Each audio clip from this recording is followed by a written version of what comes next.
What's up guys, this is Yash Verma and you are watching my channel Only Study and Games। आज मैं आपके लिए class 10th की science की video लेकर आया हूँ। So let's start it. तो गाइस ये है हमारे चैप्टर का पार्ट 1 और हमारे चैप्टर का नेम है लाइफ प्रोसेस और ये हमारे साइंस की बुक का 6th चैप्टर है। तो चलो पढ़ते हैं और हम इस चैप्टर में न्यूट्रिशन के बारे में, हमारे बॉडीज़ के अंदर होने वाली प्रोसेस के बारे में और प्लांट्स, ठीक है, और हमारे डाइजेस्टिव सिस्टम, हार्ट, किडनी, हमारे पार्ट्स के बारे में पढ़ेंगे। तो चलो हम शुरू करते हैं। How do we tell the difference between what is life and not life, मतलब हम लाइफ और नॉट अलाइव में डिफरेंस कैसे करेंगे। अगर हम एक डॉग को भागते हुए देखें और एक काऊ को खाते हुए देखें या फिर एक आदमी को स्ट्रीट में ऊंची ऊंची चिल्लाते हुए देखें तो हम जानते हैं कि ये लाइव्स हैं, लिविंग बीइंग्स हैं। बट इफ द डॉग और काउ और द मैन वर अस्लीप, अगर ये सोते होते तो what would be still that they are alive, but हमें यही लगता कि वो जिंदा है। बट हाउ, पर हमें कैसे पता है कि ये जिंदा है।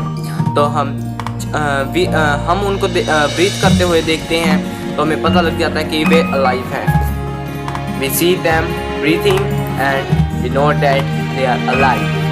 लेकिन प्लांट्स का क्या, हमें कौन सा उनको ब्रीथ करते हुए देखते हैं, ठीक है, लेकिन हम जानते हैं कि वो जिंदा है, लेकिन कैसे। वी सी देम ग्रीन, हम उनको हरा देखते हैं। सम ऑफ अस विल से, हम में से कुछ कहेंगे कि वो हरे हैं, हाँ, और वो जिंदा हैं, लेकिन कैसे। But what about the plant that leaves of colour other than green, लेकिन उन प्लांट्स का क्या जो जिनका पत्ते का रंग हरा नहीं है, कोई और कलर है, तो उनका क्या। They grow over time, so we know that they are alive. Some will say, हम में से कुछ कहेंगे कि वो मतलब ग्रो करते हैं कहीं जगह पर, टाइम मतलब कहीं पे टाइम पे ग्रो करते हैं, तो वे अलाइव है। In other word we can say, मतलब हम दूसरे अक्षरों में कह सकते हैं कि सॉर्ट ऑफ मूवमेंट, अगर कोई मूवमेंट दिखाता है एदर ग्रोथ, अगर वो ग्रोथ से रिलेटेड है, और not as common evidence for being living, ये हमारे मतलब कुछ कॉमन सबूत हैं अलाइव होने के। But plants is not invisibly growing is still alive, लेकिन जो प्लांट्स हैं वो हमें मतलब ग्रो करते हुए दिखते नहीं, लेकिन वो फिर भी अलाइव हैं। Some animals can breathe without visible movements, कुछ एनिमल्स ब्रीथ करते हैं बिना कोई मूवमेंट दिखाए, विजिबल मूवमेंट दिखाए, जो हम देख सकते हैं आंखों में, लेकिन हम उनको लाइव मानते हैं। क्यों। So using visible movement as deficiency character of life is not enough, मतलब कि कोई भी विजिबल मूवमेंट होना लाइफ के कैरेक्टरिस्टिक के इनफ नहीं है, उनके लिए इनफ नहीं है। तो हम आगे पढ़ें।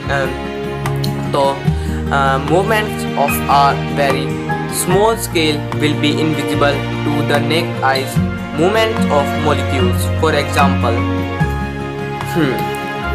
जो कुछ मूवमेंट्स होती हैं जो बहुत छोटी स्केल्स पे की जाती हैं और वो इनविजिबल होती हैं हमारी नेक्ड आई से, मतलब हमारी नंगी आंखों से हम उनको नहीं देख सकते, जैसे कि movements of molecules.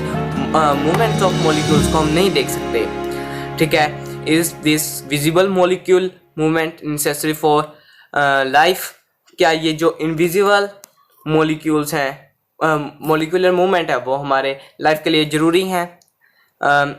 If we ask this question to professional biologist they will say yes, अगर हम किसी बायोलॉजी प्रोफेशनल से पूछेंगे तो वो कहेंगे यस, क्योंकि क्यों, जैसे कि हम जानते हैं कि हमारी बॉडी में बहुत छोटी स्केल पे वो मूवमेंट्स होती हैं मॉलिक्यूल्स की जो हम नहीं देख सकते, जैसे कि ब्लड सेल का मूव होना, वो हम नहीं देख सकते, लेकिन वो हमारी लाइफ के लिए नेसेसरी है।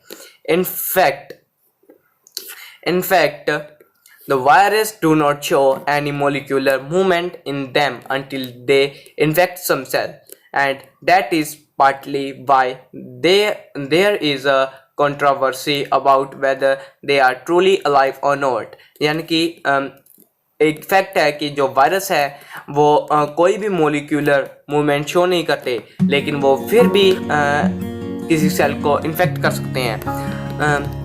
तो ये अभी तक कंट्रोवर्सी हुआ है कि वो अलाइव हैं कि नो, अभी तक इसका फैसला नहीं हो पाया। चलो हम आगे पढ़ते हैं। Why are molecular movements needed for life? जो मोलिकुलर हमारी मूवमेंट्स हैं वो लाइफ के लिए क्यों जरूरी है?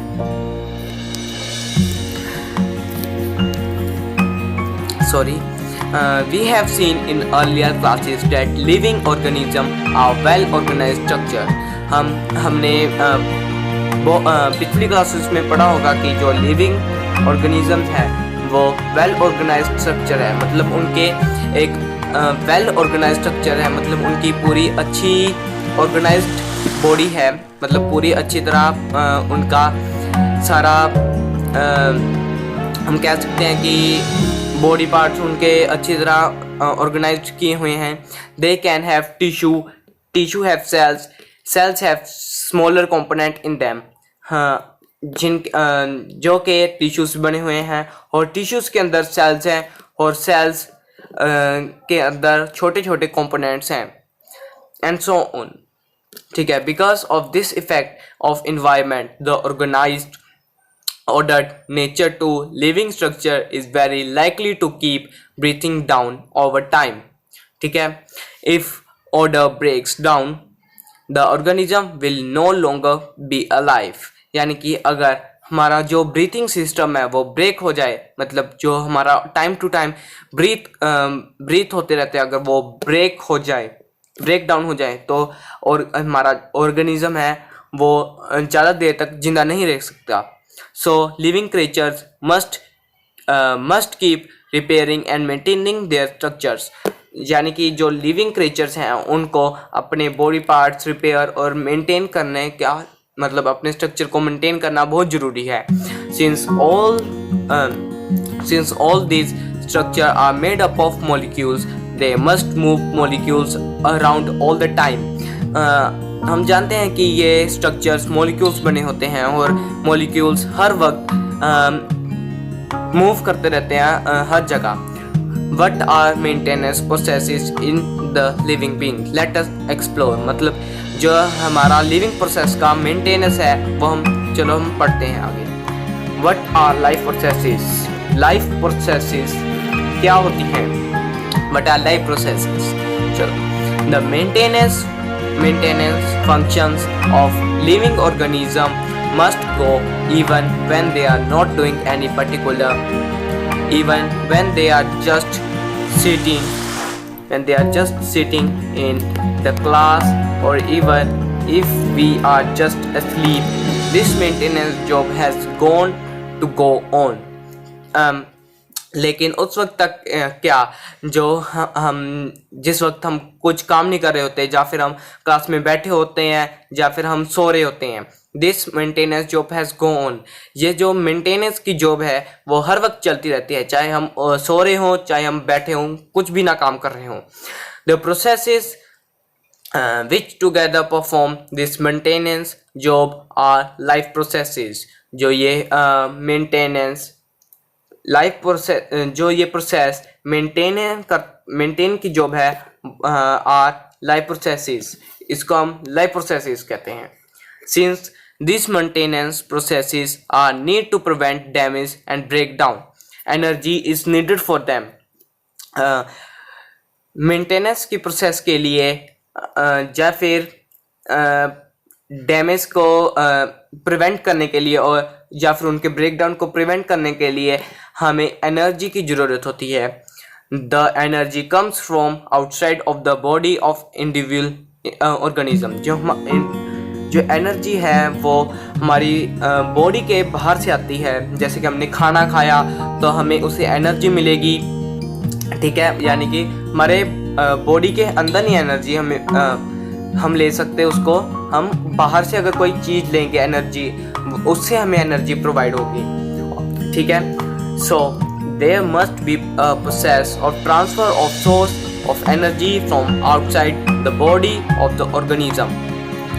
हमारे अंदर कोई प्रोसेस होगा जो हमारी इस एनर्जी को ट्रांसफ़र करता होगा, हमारा एनर्जी का ट्रांसफ़र करने के लिए कोई सोर्स होगा from outside the body of organism which we call food, जिसको हम खाना कहते हैं, ठीक है। जो एक खाना है हमें बाहर से एनर्जी देता है, ठीक है, और हम अंदर जाके एनर्जी देता है। जब हम इसको खाते हैं, च्यू करते हैं, तो हमारे अंदर जाता है और हमें इससे एनर्जी मिलती है, ठीक है। If the body size of organism is to grow, additional raw material will also needed from outside. अगर हमारी बॉडी मतलब ग्रो कर रही है, अगर हमारी बॉडी जैसे कि ग्रोइंग स्टेज में है, तो हमें उसके लिए कुछ ज़्यादा एडिशनल मटेरियल्स चाहिए होंगे बाहर से, ठीक है। Since life on earth depends on carbon based molecules, हाँ, अर्थ पे लाइफ है वो डिपेंड करती है कार्बन मॉलिक्यूल्स से, ठीक है। Most of these food sources are also carbon based. इनमें से बहुत सारी फूड सोर्सेज हमारे कार्बन के ऊपर ही बेस्ड होते हैं। Depending on complexity of these carbon sources, different organism can then use different kind of nutrition processes. इनमें से काफ़ी ज़्यादा ऑर्गेनिज्म हैं जो कि बहुत अलग अलग न्यूट्रिशनल प्रोसेसेस करते हैं। तो हमारी पूरी वीडियो देखने के लिए थैंक्स। हम आगे बढ़ेंगे, हम